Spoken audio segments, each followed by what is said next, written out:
স্বাগত নিউজ 24 চট্টগ্রাম প্রতিদিনের সংবাদে। সঙ্গে আছি আমি জান্নাতুল সাদিয়া। জানাবো বিস্তারিত।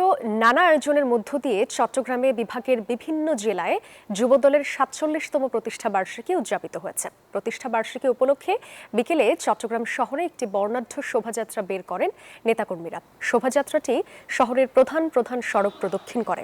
শোভাযাত্রা শেষে সমাবেশ ও আলোচনা সভা হয়েছে। এদিকে বান্দরবানেও নানা আয়োজনে পালিত হয়েছে দিবসটি। বিকেলে জেলা যুবদলের উদ্যোগে শহরের কেন্দ্রীয় ঈদগাহ ময়দান থেকে একটি র্যালি বের হয়। পরে আলোচনা সভায় আয়োজন করা হয়। এ সময় ত্যাগ ও সাহস নিয়ে নেতাকর্মীদের মাঠে থাকার আহ্বান জানান বক্তারা।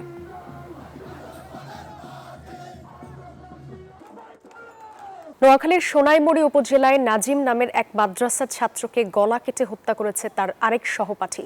পুলিশ ও স্থানীয়রা জানায় বাটরা আল মাদ্রাসাতুল ইসলামিয়া মাকফুনুল উলুম মাদ্রাসার আবাসিক বিভাগের শিক্ষার্থী নাজিম ও আবু সাইদ। টুপি পরা নিয়ে নাজিম ও আবু সাইদের মধ্যে ঝগড়া হয়। এই ঘটনার জেরে রোববার রাতে ঘুমন্ত অবস্থায় নাজিমকে জবাই করে হত্যা করে আবু সাইদ। খবর পেয়ে পুলিশ ঘটনাস্থলে গিয়ে অভিযুক্ত ছাত্রকে গ্রেপ্তার করে এবং হত্যাকাণ্ডে ব্যবহৃত ছুরি জব্দ করে। এ ঘটনায় তদন্ত প্রক্রিয়াধীন।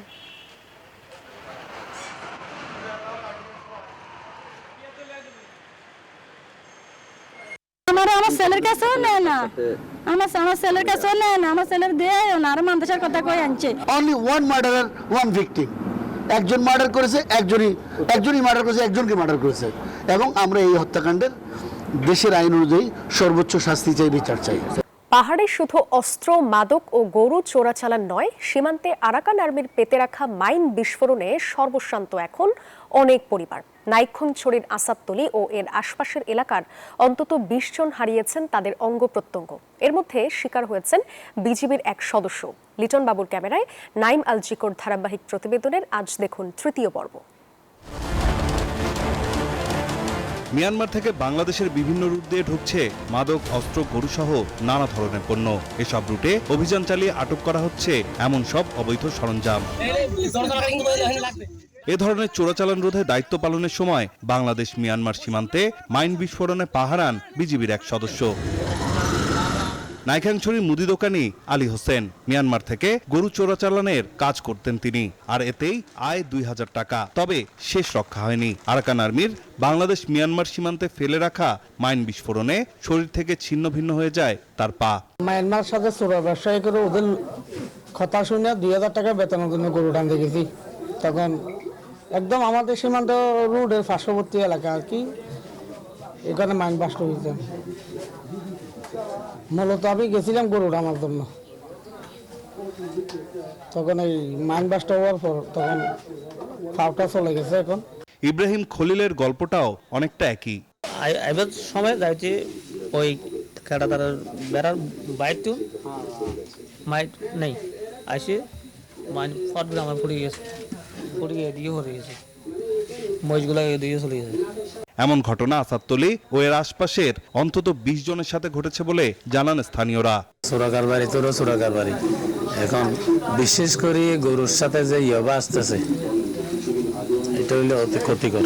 আমাদের মধ্যে তো এটা সেটা আতঙ্ক হওয়ার পর আমরা তো মায়ানমারের বর্ডারে যাওয়ার সেটা করে মানে অফ করে দিছি, আমরা যাই না এদিকে। হ্যাঁ, বিজিবি অত আরো ভাড়া তারা দেয় সুন্দর করে, সাপ না যাবে মানা করে, মায়ামা না যাইও কষ্ট পাইবেন। ওটারে না যাওয়ার জন্য বিজিবি অনেকবার এখানে এসে বলছে, সিও সাপ পর্যন্ত আসছে এখানে। তবে বিজিবি এমন চোরাচালান বন্ধে নিয়মিতই অভিযান পরিচালনা করছে।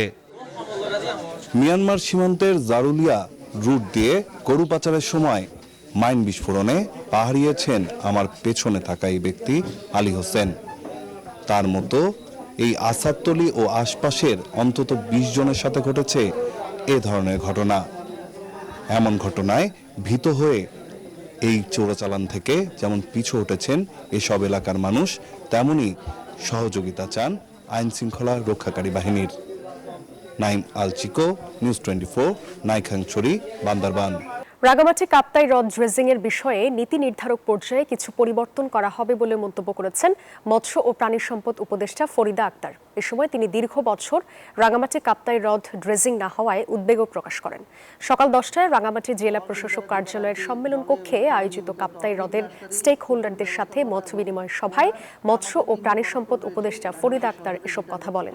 এ সময় তিনি বিগত সময়ে সরকারের সমালোচনা করে বলেন, যদি কাপ্তাই হ্রদ খনন করার মতো পরিস্থিতি না থাকে তাহলে বুঝতে হবে দেশ কত খারাপ অবস্থায় ছিল। কাপ্তাই হ্রদের স্টেক হোল্ডারদের সাথে মত বিনিময় সভায় রাঙামাটির অতিরিক্ত জেলা প্রশাসক মোহাম্মদ রুহুল আমিন, রাঙামাটি কাপ্তাই মৎস্য উন্নয়ন কর্পোরেশনের ব্যবস্থাপক কমান্ডার ফয়েজ আল করিম উপস্থিত ছিলেন। এই অল্প দিনের মধ্যে যদি সময়টা পাই, অন্তত নীতি নির্ধারণী পর্যায়ে কিছু পরিবর্তন অবশ্যই আমি করে যাব। অন্তত সংশ্লিষ্ট মন্ত্রণালয়ে আমি কথা বলে যাব এবং আশা করছি কিছু ভালো খবর দিতে পারব। রাঙামাটিতে এক প্রতিবন্ধী নারী, খাগড়াছড়িতে স্কুল শিক্ষিকা এবং ত্রিপুরায় কিশোরীকে ধর্ষণের প্রতিবাদে মানববন্ধন হয়েছে। সকালে পার্বত্য চট্টগ্রাম ছাত্র পরিষদের আয়োজনে শহরের আবু সাইদ মুক্ত মঞ্চ চত্বরে এই মানববন্ধন হয়। এ সময় বক্তারা ধর্ষণের ঘটনায় জড়িতদের দ্রুত গ্রেপ্তার ও কঠোর শাস্তির দাবি জানান। মানববন্ধনে নাগরিক পরিষদের কেন্দ্রীয় চেয়ারম্যান কাজী মুজিবুর রহমান, পার্বত্য চট্টগ্রাম ছাত্র পরিষদের সভাপতি আসিফ ইকবাল সহ সাধারণ শিক্ষার্থীরা অংশ নেন।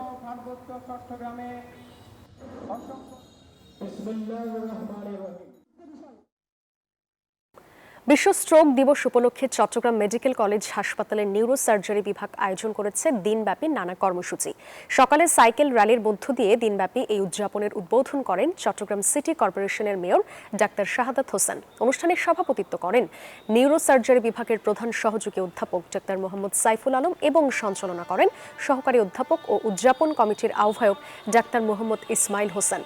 স্ট্রোক প্রতিরোধে জনসচেতনতা বৃদ্ধি ও দ্রুত চিকিৎসার গুরুত্ব তুলে ধরতেই এই আয়োজন বলে জানান আয়োজকরা।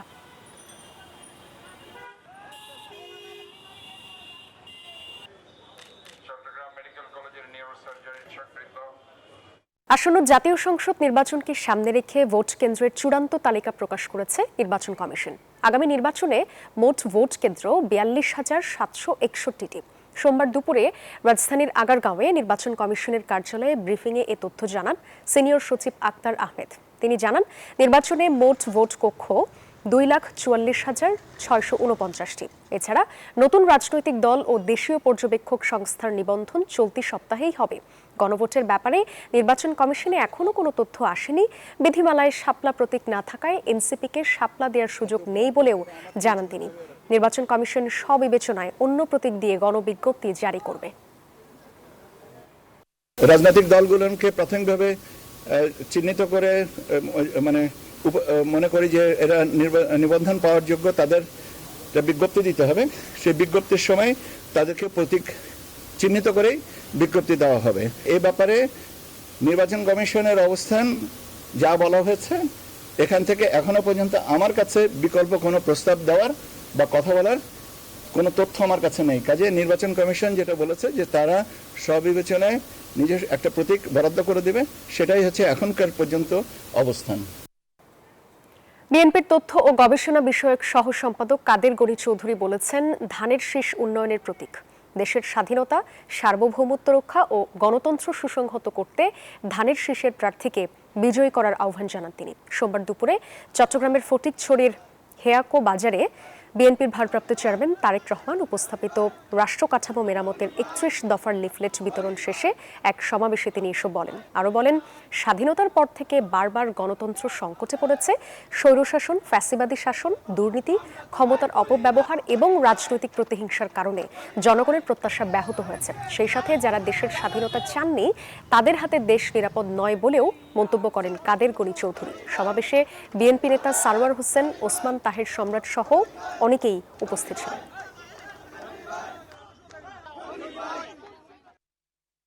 ইনশাআল্লাহ বিএনপি ক্ষমতা আসলে বাংলা ফটিকছড়ি সব বাংলাদেশের শান্তির বাংলাদেশ প্রতিষ্ঠিত হবে। এজন্য কোনো অবস্থাতেই আমরা কোনো সন্ত্রাসী চাঁদাবাজদেরকে আমরা কখনো বরদাস্ত করব না।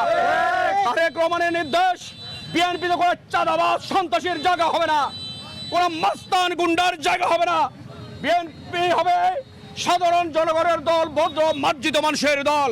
বন্ধুরা আমার, তারেক রহমানের যে স্বপ্নটা বাস্তবায়ন করতে হলে আমাদের সামনে চমৎকার একটি সময় এসেছে। ফেব্রুয়ারি মাসে নির্বাচন হবে, জাতীয় সংসদ নির্বাচন। সেই নির্বাচনে ধানের শীষের প্রার্থীকে বিজয়ী করা। 22 দিনের নিষেধাজ্ঞা শেষে আজ থেকে জেলেরা সমুদ্রে ফেরার প্রস্তুতি নিচ্ছিলেন, কিন্তু হঠাৎ বিরূপ আবহাওয়ার কারণে থমকে গেছে তাদের সমুদ্র যাত্রা। অনিশ্চয়তায় পড়েছে তাদের জীবিকা। দক্ষিণ পূর্ব বঙ্গোপসাগরে সৃষ্ট গভীর নিম্নচাপ ঘূর্ণিঝড়ের রূপ নেওয়ার আশঙ্কায় উপকূল জুড়ে বেড়েছে উদ্বেগ। আবহাওয়া অধিদপ্তর দেশের সব সমুদ্র বন্দরকে 2 নম্বর দূরবর্তী হুঁশিয়ারি সংকেত দেখিয়ে যেতে বলেছে। কক্সবাজার থেকে ইরফানুল হাসানের রিপোর্ট। দক্ষিণ পূর্ব বঙ্গোপসাগরে সৃষ্ট গভীর নিম্নচাপটি ক্রমেই শক্তি সঞ্চয় করছে। আবহাওয়া অধিদপ্তর জানিয়েছে এটি ঘূর্ণিঝড়ে রূপ নিতে পারে। এর প্রভাবে উপকূল জুড়ে বাড়ছে বাতাসের বেগ, উত্তাল হয়ে উঠছে সমুদ্র। আবহাওয়া অধিদপ্তরের বিশেষ বিজ্ঞপ্তিতে জানানো হয়েছে আসন্ন ঘূর্ণিঝড়ের প্রভাবে বাংলাদেশের সকল সমুদ্র বন্দরকে সতর্ক সংকেত দেখাতে বলা হয়েছে। একই সঙ্গে গভীর সমুদ্রগামী সব মাছ ধরার ট্রলারকে উপকূলের কাছাকাছি অবস্থান করার নির্দেশ দিয়েছে আবহাওয়া অধিদপ্তর। ঘূর্ণিঝড়ের রূপ নেওয়ার পরে সেটা আসলে হয়তো আমাদের বিজ্ঞানী স্যাররা, আবহাওয়াবিদ স্যাররা যারা প্রকাশ করছেন যে এটা ভারতের অন্ধ্রপ্রদেশ দিয়ে উপকূল অতিক্রম করতে পারে। তো আমরাও আসলে এর প্রভাব মুক্ত থাকবো না, হয়তো তখন আমাদের বাংলাদেশেও উপকূলীয় এলাকাগুলোতে দেখা যাবে যে বৃষ্টিপাতের একটা সম্ভাবনা থাকবে। 22 দিনের নিষেধাজ্ঞা শেষে আজ থেকেই জেলেদের সমুদ্রে ফেরার কথা ছিল, কিন্তু হঠাৎ এই গভীর নিম্নচাপের কারণে থমকে গেছে তাদের সব প্রস্তুতি। ফলে বিপাকে পড়েছেন কক্সবাজারের হাজারো জেলে ও মৎস্য ব্যবসায়ী। 28 তারিখ অথবা 30 তারিখ ঘূর্ণিঝড় একটা উঠতেছে বলতেছে, শোনা যাচ্ছে। এখন তো ভয়ে মাঝি মাল্লা মানে সাগরে যাইতে চাইতেছে না। মানুষেরা প্রায় 22 দিন কষ্ট হয়েছে এবং 22 দিনের পর আবার ঘূর্ণিঝড় আসে, তাহলে জেলেদের একটু ক্ষয়ক্ষতি হবে। এই কারণে জেলেরা ক্ষতির মুখে পড়বে বলে অভিমত এই মৎস্য কর্মকর্তার। তাদের তেল খরচ, বরফ, খাবার, চালান ইত্যাদি তারা ক্ষতিগ্রস্ত হবে। সাথে সাথে মাছ ছাড়া যদি সাগরিক থেকে ফিরে আসে তাহলে আমরাও মাছ পাবো না, সেটা আমাদের আর্থিক লক্ষ্যমাত্রা অর্জন করা খুব কষ্ট হবে। তারাও ক্ষতিগ্রস্ত হবে, আমরাও ক্ষতিগ্রস্ত হবো। জেলেদের জন্য নতুন এই আবহাওয়া সতর্কতা যেন এক অনিশ্চয়তার দোলাচল। দীর্ঘ নিষেধাজ্ঞার পর জীবিকার আশায় তারা তাকিয়েছিল সমুদ্রের দিকে, কিন্তু প্রকৃতির এই রুদ্ররূপে আবারও থমকে গেছে তাদের স্বপ্ন। Desk report, news 24।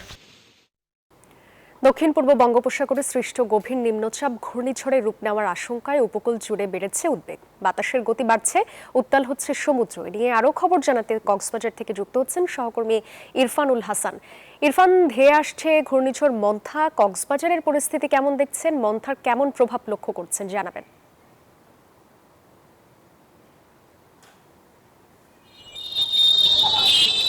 যে কক্সবাজারে এই মুহূর্তে যে পরিস্থিতি, গতকাল থেকে যে ঘূর্ণিঝড়ের আভাস বলা হচ্ছিল সেটি আজকে একেবারে মন্থায় রূপ নিয়েছে এবং এরই ফলে এখানকার যে পরিস্থিতি 2 নম্বর সতর্কতা সংকেত দেখাতে বলা হয়েছে আবহাওয়া অধিদপ্তর। কিন্তু আসলে ঘূর্ণিঝড়ের পরিস্থিতি থাকলেও সারাদিন যথেষ্ট পরিমাণ কক্সবাজারে গরম ছিল এবং আবহাওয়া অধিদপ্তর বলছে আসলে আরো 2 দিন পর্যন্ত আসলে গরম যে অনুভূতি সেটি থাকতে পারে। তবে এখন যে মন্থা যেটি রয়েছে ঘূর্ণিঝড়, সেটি আসলে কক্সবাজার থেকে প্রায় 1300 কিলোমিটার দূরে রয়েছে এবং আবহাওয়া দপ্তর বলছে যে আগামীকালকে ভারতে হয়তোবা সেটি বাংলাদেশ অতিক্রম করে ভারতের দিকে চলে যেতে পারে এবং কক্সবাজারের যে জেলেদের আসলে এরই ফলে বেশ দুর্দশা নেমে এসেছে। তারা দীর্ঘ 22 দিনের ইলিশের যে প্রজনন মৌসুম ছিল, সেই প্রজনন মৌসুম শেষে তারা সাগরে যাওয়ার জন্য সবাই প্রস্তুতি নিচ্ছিল, কিন্তু সেই মুহূর্তে আসলে আবহাওয়ার যে একটি সংকেত এলো, এর ফলে কিন্তু তারা এখন সাগরে যেতে পারছে না। অনেক জেলেদের মাঝে এটি নিয়ে বেশ দুর্দশার সৃষ্টি হয়েছে। পাশাপাশি কক্সবাজারে কিন্তু বেশ নৌযান চলাচল করে এমন বেশ কিছু এলাকা রয়েছে, বিশেষ করে মহেশখালী, কক্সবাজার যে সংযোগ এবং কুতুবদিয়া সহ বেশ কিছু জায়গায় এবং সামনে 1 তারিখ থেকে কিন্তু সেন্ট মার্টিন চলাচল শুরু হচ্ছে। এটি যদি আসলে দীর্ঘস্থায়ী হয় সেখানেও বেশ প্রভাব পড়তে পারে।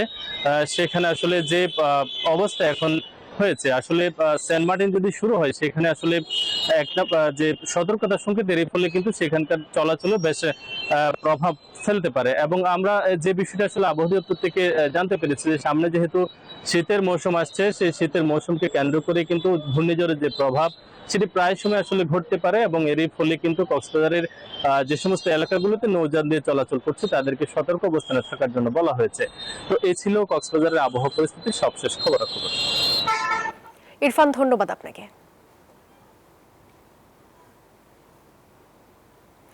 স্থানীয় বাসিন্দা, পর্যটক ও যানবাহন মালিক শ্রমিকদের দাবির প্রেক্ষিতে খাগড়াছড়ির দীঘিনালার সাজেকে সড়ক প্রশস্তকরণ কাজ চলছে।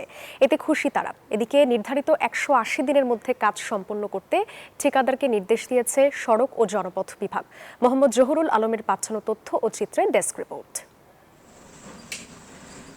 সাজেকের পর্যটক এবং রাঙ্গামাটির 2টি উপজেলা বাঘাইছড়ি ও লংগদুর বাসিন্দাদের যাতায়াতের একমাত্র ভরসা এই সড়ক। 12 ফুট চওড়া এই রাস্তাটি নির্মাণ করা হয় 90 দশকের দিকে। এই ছোট ও বাঁকা সড়কে যাতায়াত করতে গিয়ে প্রতিদিন দুর্ঘটনার কবলে পড়ে পর্যটকবাহী গাড়িসহ বিভিন্ন যানবাহন। দীর্ঘদিন ধরে সড়কটি প্রশস্ত করার দাবি জানিয়ে আসছিলেন সংশ্লিষ্টরা।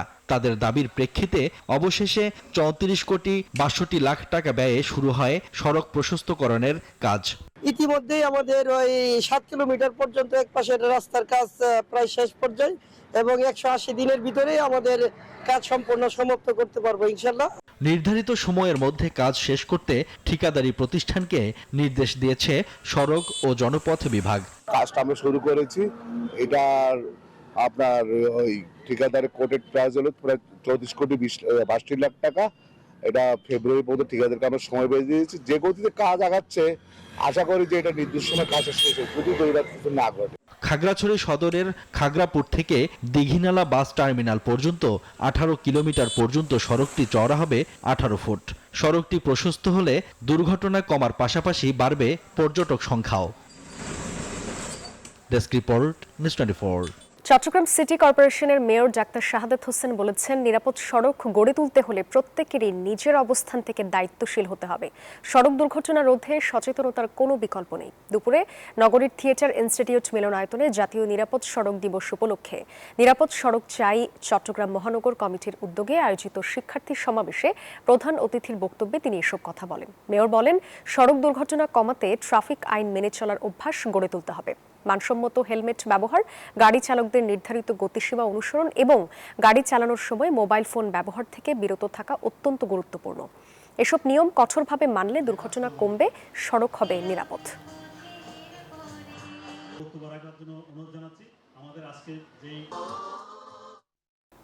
এই ছিল নিউজ 24 চট্টগ্রাম প্রতিদিনের সংবাদে। আরো সংবাদ ও বিশ্লেষণ জানতে ভিজিট করুন news24bt.tv।